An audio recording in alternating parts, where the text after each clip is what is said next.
The series doesn't win any awards for being legendary or game-changing, but the Deathgate cycle offers some good reading for those with the patience for it. Starting off with Book 1, Dragonwing tells the story of Haplo, a patron who is helping his lord to recon each of the divided worlds in a quest to rejoin, and then conquer and rule said rejoined world.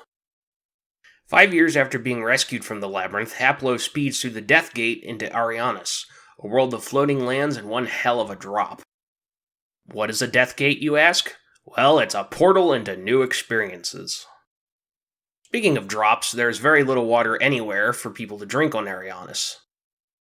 It's a precious commodity, and it's causing conflicts between the humans, the elves, and the dwarves.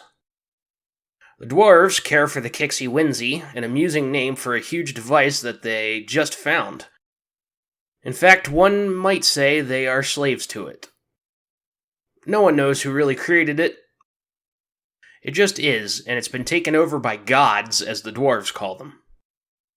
Lucky to be alive after he crashes, Haplo's mission is to ferment chaos in the land without potentially revealing himself to any watching Sartan, the bitter enemies of the patrons.